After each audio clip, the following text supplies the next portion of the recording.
Good morning, Brett. I don't know what's taking you so long to get this started. I mean, we've been talking about this 8 o'clock sharp. I don't know. It's 3 minutes past the hour.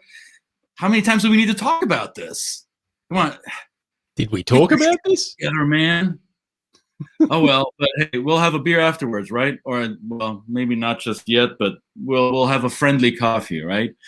Two chaps, many cultures. And if you think I'm in your face, you ain't seen nothing yet. Hang around.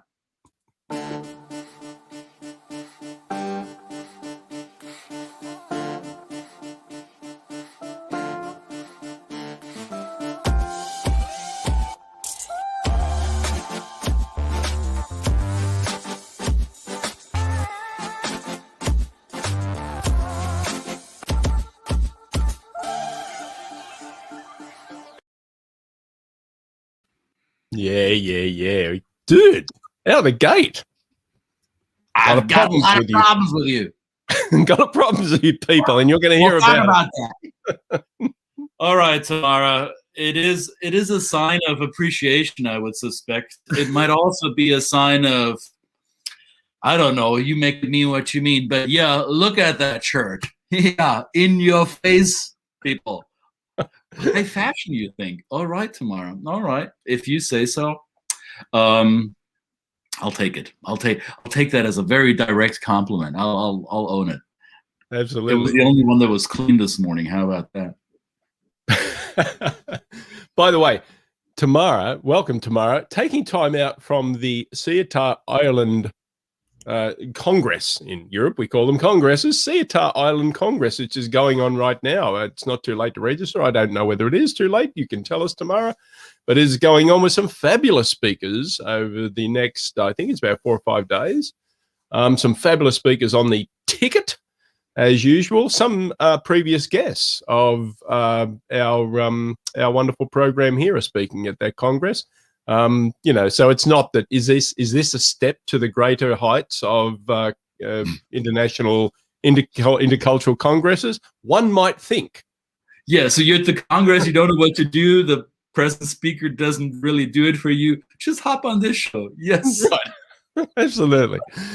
Yes, well, yes. Register now, see? Register now. Yeah. 𝙤𝙬𝙤 Ireland. 10 days, not 5. Get it right, man. 10 days. I'm looking forward to it. But yes, registered 𝙤𝙬𝙤 Ireland. Maybe I should put a link, but 𝙤𝙬𝙤 Ireland. Oh, the link is there. Look at this. Look at this. See? There's the link. There's the link. Can't miss it. Man, checks in the mail, right, tomorrow? I mean, this wasn't agreed upon. All right. In any case, what we're trying to model here, good morning, good afternoon, good evening, everybody. Two chaps, many cultures. I'm chap number 2. This fellow is chap number 1. And, you know, he's number 1 because less hair. I think that's the explanation.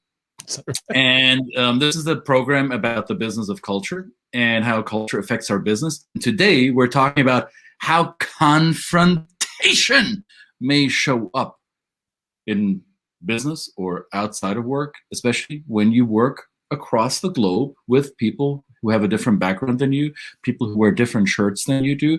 They might be a little bit more confrontational than you would like, or maybe they're not as confrontational as you wish they were, so you know what you're dealing with. Either way, confrontation could be a double-edged sword, or is a tool that you should know how to use or leave aside. How confrontational are you, Brett? Not very. Okay. So if can I draw you into an argument at all? Probably. Yeah. If you knew my triggers, if you knew, you know, there were particular things that I probably, there are lines that I do not like people to cross. Of course, I'm going to respond. And I think I was thinking about this, and I want to kind of maybe set the boundaries around what we're talking about, because we've talked about conflict in the past, right? Conflict. And conflict, I think, is an ongoing, it's an issue which is ongoing, something that kind of burdens a team, 2 individuals, and it becomes an ongoing conflict, a war, a battle, ongoing battle. These are just kind of what we're talking about here, are confrontational moments that may be part of a conflict, but they don't have to be, see? So, and this is the point, is that you could be bubbling along in a perfectly wonderful state of euphoria and thinking everything is fantastic, and present something to somebody or a group of people and find that all of a sudden they've changed from your perception, right? They've changed their mood, they've changed their style, and now all of a sudden they're ready to confront what they perceive might be your errors or your style or things like that. So that's a different thing. And then again, so that if we think about the way the confrontational style comes across, we can, if we understand it, then we can kind of alleviate any possibility of ongoing battle and ongoing conflict. So that's kind of what we're trying to. There's a nuance in that, I know, but right. that is right. It is a distinction. I was only thinking about that this morning because we're using the word confrontation in that context intentionally. So yeah. And the way you described it, somebody might, from your perspective, might change their mood. It was all flowers and sunshine, and all of a sudden there is a storm cloud for a minute or two. So that may appear as a change of mood to you. Let's look at it from the other perspective. So there is somebody who is ready to be a little bit more confrontational and is expecting the other parties in that experience, in that conversation, to push back and to allow the friction to happen, and it's not coming. There is no friction. So the confrontation, poof, goes away, and there is no resistance. So communication did not happen. As George Bernard Shaw, since we're talking about Ireland this morning, George Bernard Shaw, famous Irish playwright, also known to have said, supposedly, I'm not sure if he did, I didn't know him that well, said the problem with confrontation is the assumption that it actually happened. So communication. What did I say? Confrontation. Yeah, there we go. Thank you. See, there we have it. Well, no, that's actually a good point. You know, the Freudian slip is actually important there. So the word can be interchanged there, right? What's wrong with saying the illusion of confrontation is the fact that it is taken place? Because we might think that a confrontation has taken place, and it may not be to the extent that the other person wants that confrontation to take place. They may not. They may be from a culture that is not, does not have a propensity for expressing their disagreement in such an easy way. So they, like you say, they might seem like they've just gone, oh, okay, then that seems fine to me. And deep down, they're going, it's the craziest thing I've ever seen. What the hell are you talking about? This is the internal voice. I will not tell you to your face. So this scroller underneath our video talking heads is by design. We want to know where in the world you are, where you're watching this, and is it okay to confront others in the place of the world that you're in, or is it not? And to what degrees is it acceptable? Let us know whether you're watching live or the recording, and feel free to send us your comments and questions and ideas around this very topic. We did some legwork around this. I mean, we've done the legwork many times around this topic because many of our clients, Brett's and my clients, well, we both work with people who cross cultural borders and sometimes find themselves in a communicative setting that either is more confrontational or less, or at least different from your default, from your communicative preference, and that may catch you off guard. I know a lot of our clients are really surprised by that. Oftentimes people from Latin America, Asia, even from parts of North America, as they enter work cultures in Central Europe or Eastern Europe, they find themselves in a much more confrontational environment, and they often don't know how to handle it. And vice versa, you take the Austrian or the Dutch manager who comes to, the Dutch manager coming to Mexico. That's a great example. We have seen quite a lot of case studies around that with the big beer brewing conglomerate that has headquarters in both countries. Dutchies coming to Mexico, they are flabbergasted that there is no no friction around a confrontation. The duchy is ready to go into a confrontational conversation in order to hash out the quote-unquote truth or what's really happening, whereas the Mexicans tend to not engage with that because they find that inappropriate for various reasons. So Brett and I identified, well, not just us, a lot of people in our field have identified some of the underlying reasons for that. So there's not just one measurement that would tell you, well, this is a confrontational culture and this is a culture that avoids confrontation. We found that there is a variety of factors playing into that. One is, I think, the level of hierarchy you will find in a culture. Right? If you have a flat hierarchy, a fairly egalitarian, participatory, is that how you pronounce it? Participatory? Too early in the morning for big words. A society where people have equal access to each other, like Australia, for example, or Denmark or Sweden. There's a very low hierarchy, so it makes it, technically would make that easier for confrontation, because we don't mind, right? We're peers. It shouldn't be a problem. But as Brett told us, you don't confront much in Australia, do you?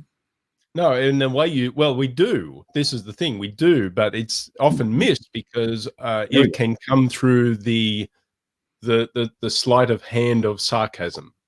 So that's what I usually tell people, just be careful about the kind of the wink, wink, nod, nod approach to an Aussie response to any idea or concept that you might be presenting, because they might be just they're just coding their tone in a very kind of, matesy type of buddy type of way, and this is, come on, mate, you really think this is okay, you're right, and there's a smile, and of course, because there's a smile and there's a friendly interaction that comes with it, then people might think, oh, well, maybe he just kind of thinks there's a few things wrong with it, or she might we might bring it up later. Maybe there's things that this other person might think we can fix later. But deep down, we're doing that because we anticipate tension in the confrontation, so we want to take the tension out of it.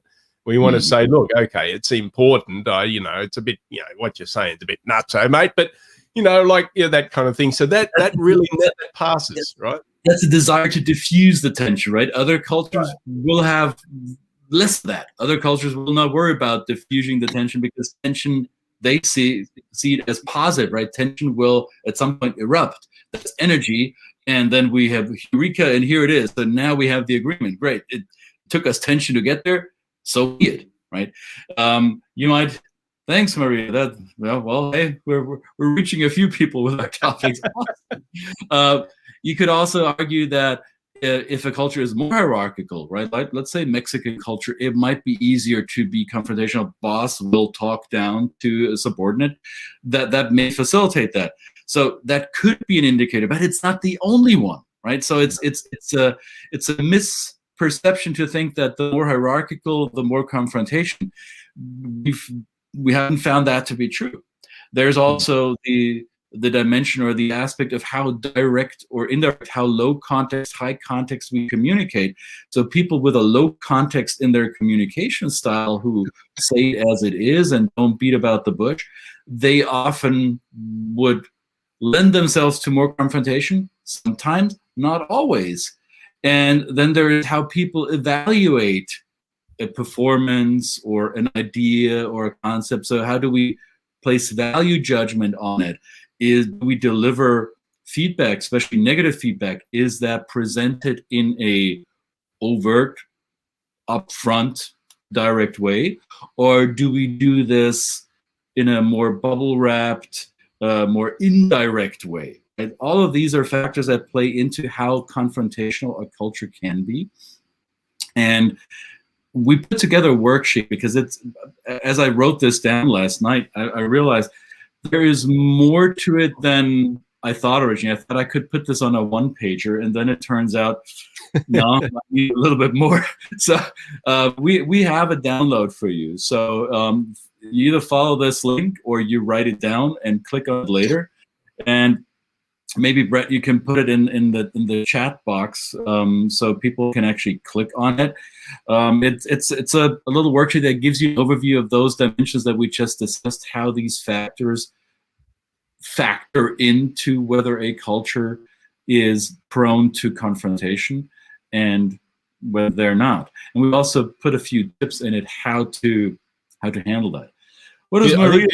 This is a good point, because this actually covers a real. This is a great kind of I don't know. It's a good way to describe this. So if somebody says, Maria says, I disagree sometimes and don't display my disagreeing at all, depends on the context. Now, Maria is obviously an intercultural, very diplomatic, and of course, you know, we tend to be that as interculturalists. We try and look at both sides, and maybe we might not be, you know, even though there are many people that do this in our field, they're different from different cultures. But to be diplomatic, I say I agree and disagree at the same time. So that is kind of offering, as then Maria goes on to say, if the person is then curious enough to then say and ask about that. This is kind of maybe going back to, we spoke a few episodes ago about intent and impact. And so the intent is for Maria there, I think, and I may, you know, I hope I'm not misquoting here, is to offer the intent of offering the opportunity for that person to be curious, to dig out more. She signals that there might be a disagreement. However, she doesn't give it right away. She's waiting for the door to open so she can walk through, right? And if she gets permission, then she would dish it out. That's how I understand it. And I hope Maria can confirm or disagree with how we interpreted her comment. And Maria also asked, where do we get that clickable link? It's in the comments below. If you don't get it, send us this direct message, or you know how to get a hold of us. If you're watching this, you know how to find us. Let us know. We can email you or DM you the link. Oh, yes. And she says, right. So we got it right. Excellent. Thanks, Maria. So the confrontation could appear in different formats, we learned. So it could be more diffused through the sense of sarcasm or humor or coded language. And sometimes confrontation will come head on, no filter, very direct, very blunt. And if the parties that are involved in that communication are not prepared for that, it may very well be misconstrued as aggression. It may be misconstrued as bad team behavior, that people don't like to play right with each other. That is sometimes how clients have approached me, that they say, well, we have these different members on our team and they come from this and that country or this and that culture, and they just don't play well with each other. They're bad team players. So that's how HR or leadership makes it out to be. And could be further from the truth. They are indeed good team players. However, they have different ideas of what constitutes a good team player, right? The non-confrontational team members as well. It behooves me to not voice my disagreement out in the open, and I keep face for everyone involved. And should there be something that we need to discuss in more depth, I can seek out my coworker one-on-one in behind closed doors, and we do it that way. The other employee might think, well, no, it's important that everybody knows how wrong this is and how we correct this, and here is why, data, facts. So everybody's on the same page. So that makes me a good team player because I don't play backroom games, right? So two different approaches to the same problem, and they could easily be misunderstood as foul play.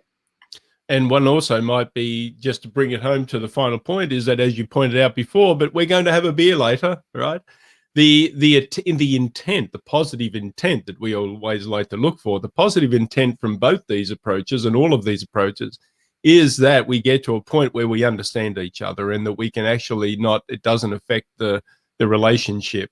And we can go out and share, if you drink beer or wine or whatever, if you just like a good coffee, then we can go and share that as well. That's the ultimate goal, is that we do all of these approaches have the same end in mind, that we're understood or we do not offend other people in terms of maintaining relationships. So I think that if you always kind of think in those terms and think, you know, these people, you know, take the personal out of it. And if you understand something about the culture of the other person and you don't take it personally and you say, well, it's not really, the confrontation is not about me, it's just about the issue or the topic, then we can move on and then we can have that coffee or beer or whatever. So there you go.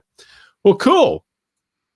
Have we done it? We've done it. A nice quick episode this morning. It's Friday, and the weekend is coming up for everybody around the world, no matter what. And we're changing time. If you're in another part of the world, here in the US, we're going to lose an hour. We're going to lose an hour of sleep on Saturday. So, you know. Is that this weekend? It's this weekend. We're getting daylight saving. So. Wasn't even aware of it. Thank you for the. Well, that means you would have turned up. Would you have turned up late then on Monday for the show? I don't know, but there will be a show on Monday. It'll just be an hour earlier. But well, for other parts of the world, because it will happen during the time that you usually sleep. So it's this thing they do. The time bandits. They do that. Right? Absolutely. Yeah. By the way, now that I've triggered my own memory. If you haven't watched it yet, there's a movie with David Bowie about the time bandits. I forget what the movie's called. Maybe it is actually called. No, it's Labyrinth. Labyrinth. That's the name of the movie. Yes. Labyrinth. Yes. If you haven't seen that, good movie to watch on a weekend where your time is going to be stolen by the time bandits. There you go. David Bowie, one of the finest actors that ever graced the screen. There are some people that just should stick to music. He was still. He was a wonderful craftsman of the musical art, I think, but one of the best in the world. I don't know about acting. And, all right, go download this stuff. Here's a link. Shouldn't be too hard to click on it. Confront us if you find fault in it. Don't expect us to respond in kind. We might be too snowflakey around this. Here, might be busy having a beer. Tamara says the best movie. See. Okay. All right. Maybe I have to revisit it and look classic. At it. You can actually have a watch party around this. You dress up and well. Anyway, well, so cult classic. So were early Godzilla movies, but he wasn't exactly the best form. Yeah, rubber dolls. Okay, I will confront you around this off air because people don't need to see how ugly I can get. And I'm with Tamara. Don't diss Bowie. No. I mean, I love David Bowie. I think I'm a musician. I love him for his music and his art and his creativity. He was far ahead of his time. But there we go. And we shall be heroes just for one day. So happy weekend, everybody. We'll see you again on Monday. Two Chaps, many cultures. We're out for today. See you guys. Bye.